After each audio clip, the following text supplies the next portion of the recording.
आऊज़ु बिल्लाहि मिनश्शैतानिर्रजीम बिस्मिल्लाहिर्रहमानिर्रहीम। मुअज़्ज़ज़ ख़वातीन व हज़रात, अस्सलामु अलैकुम व रहमतुल्लाहि तआला व बरकातुहू। मैं उम्मीद करता हूँ आप सब हज़रात खैरियत से होंगे। अल्लाह करीम हम सब की हिफाज़त फरमाए। अल्लाह रब्बुल इज़्ज़त तमाम उम्मत मुस्लिमा को आपस में मोहब्बत इत्तफ़ाक़ के साथ रहने की तौफ़ीक नसीब फरमाए।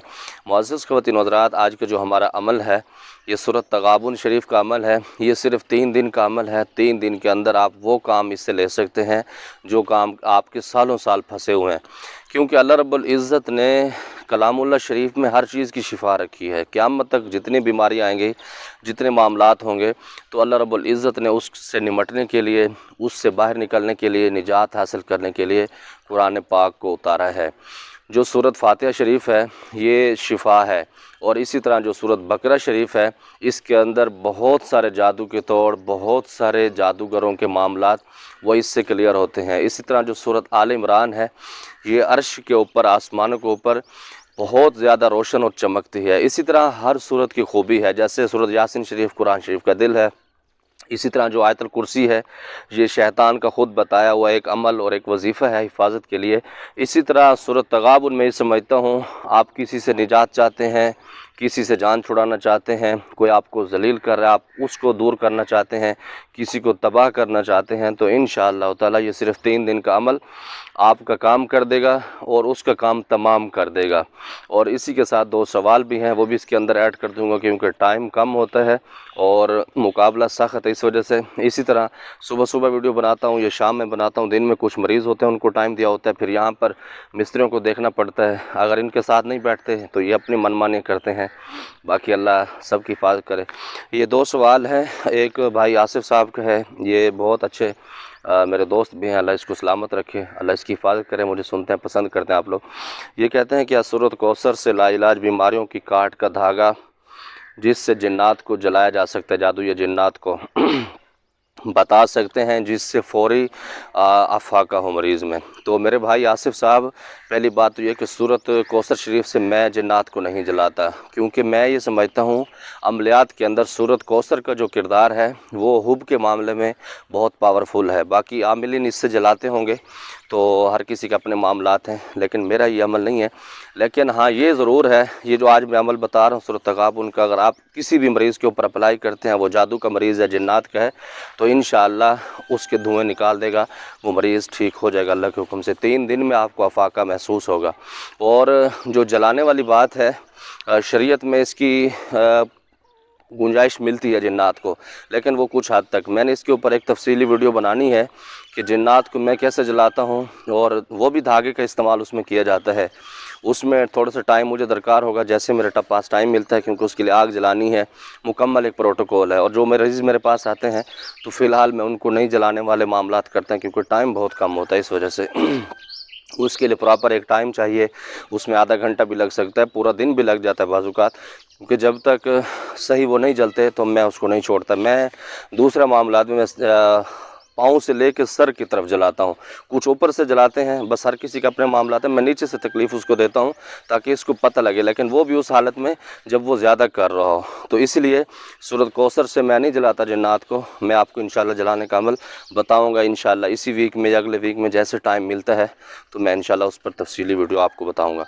दूसरे भाई राना काशान साहब पूछते हैं, अस्सलाम वालेकुम, कलमा तय्यबा की ज़कात के हवाले से कुछ सवालात थे।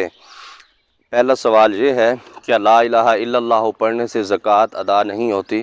मेरे भाई, मैंने उस दिन भी आपको कहा था, और जो अमल मैंने आपको बताया है ये सिर्फ़ चिल्ले के लिए बताया है, मतलब अमलियात के लिए। अगर आप इससे रूहानियत उजागर करना चाहते हैं तो फिर उसके लिए आपको मुर्शिद की इजाज़त दरकार है। उसके लिए ला इलाहा इल्लल्लाह की ज़रब लगाई जाती है। 100 मरतबा मुर्शिद पढ़वाते हैं ला इलाहा इल्लल्लाह, फिर एंड में मुहम्मद रसूलुल्लाह, उसके मामलात अलग हैं। और आप अगर शॉर्टकट चाहते हैं तो फिर आप अमलियात ना सीखें, फिर आप अपनी रूहानियत को उजागर करें जो मुर्शिद की इजाज़त है, इससे फिर वरना ऐसा ना हो कि आप रिजत के शिकार हो जाएं, क्योंकि कुछ पाने के लिए कुछ खोना पड़ता है।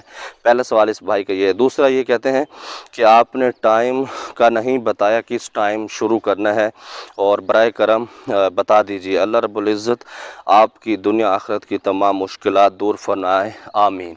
बहुत शुक्रिया मेरे भाई, आपने दुआएं दी।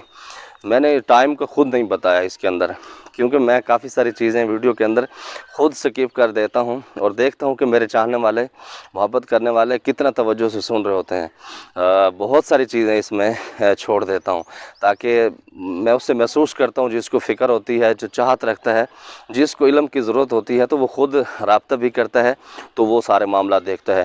تو میرے بھائی، آپ عشاء کی نماز کے بعد اس عمل کو کریں، یا صبح تہجد میں آپ اس کو کریں، یا عشاء کی نماز کے بعد آپ اس کی نشست کریں۔ اگر آپ اس کا مکمل روزے رکھیں گے، اعتکاف کریں گے، پھر آپ اس کی 2 نشستیں بنائیں، ایک نشست عشاء کی نماز کے بعد، ایک نشست صبح کی نماز سے پہلے، یا صبح کی نماز کے بعد اشراق کے بعد آپ اس عمل کو سٹارٹ کر سکتے ہیں۔ 2 نشستوں میں بھی اس کو پڑھا جا سکتا ہے۔ دوسرے نمبر پر ہم اپنی ٹاپک کی طرف آتے ہیں، سورۃ تغابن کا جو عمل میں بتا رہا ہوں، جو مسئلہ ہے آپ اس کا تصور لے کے بیٹھیں گے، دھیان سے، توجہ سے، اکیلی جگہ پر بیٹھیں، کسی سے بات نہ کریں، اس سے کوئی بھی پہلے، اگر آپ کسی کی عداوت کے لیے پڑھ رہے ہیں تو اس سے پہلے آپ کوئی نمکین چیز بچوں کے اندر اپنی حسب توفیق تقسیم ضرور کریں۔ یہ نہیں کہ آپ اس کی شرط پوری کریں، آپ 10 روپے کی نیم کو تقسیم کر دیں، ایسی نہیں، اپنی توفیق کے مطابق نمکین چیز کوئی بھی ہو وہ بچوں کے اندر تقسیم کریں، نمکو ہو گئی، چاول ہو گئے، اس طرح کے۔ اگر محبت کے لیے کر رہے ہیں تو پھر میٹھی چیز کا استعمال کریں، اور بہت ساری چیزیں اس کے لیے۔ اگر کسی کو ذہن سے نکالنا چاہ رہے ہیں تو پھر اس کے لیے آپ نمک وغیرہ کسی کو لے کر دے دیں، یا پھر وہ نمک لے کے آپ 10 کلو 15 کلو کسی دریا کے اندر ڈال دیں، تو پھر آپ اس عمل کو کرنے کے لیے بیٹھیں۔ جب آپ کرنے کے لیے بیٹھیں گے تو آپ 11 مرتبہ کم از کم درود ابراہیمی پڑھیں۔ پڑھنے کے بعد یہ جگہ الگ ہونی چاہیے، پاک صاف جگہ ہونی چاہیے، کسی سے بات نہ کریں، خاموشی اختیار کریں۔ 11 مرتبہ درود ابراہیمی پڑھنے کے بعد 41 مرتبہ سورۃ تغابن آپ توجہ سے، دھیان سے بہت ہی معاملات کریں، اور اس پہ زیادہ ٹائم بھی نہیں لگتا۔ میرے خیال میں کم از کم 2 سے 2.5 گھنٹے تقریباً آپ کے لگ جائیں گے، یا 3 گھنٹے لگ جائیں گے، تو 3 دن کے اندر انشاءاللہ وہ کام بن جائے گا۔ اگر کوئی مریض ہے، 3 دن یہ عمل کریں، مریض کو سامنے بٹھا سکتے ہیں، وہ بہت بہتر ہے۔ لیکن اس کے مقابلے میں جب اگر آپ مریض کو سامنے بٹھاتے ہیں تو پھر آپ اس سے بات نہیں کریں گے۔ مثال کے طور پر خطرناک جادو کا مریض ہے تو آپ یہ سورۃ تغابن اس کے اوپر پڑھتے ہیں، اس کی حاضری ہو جائے گی۔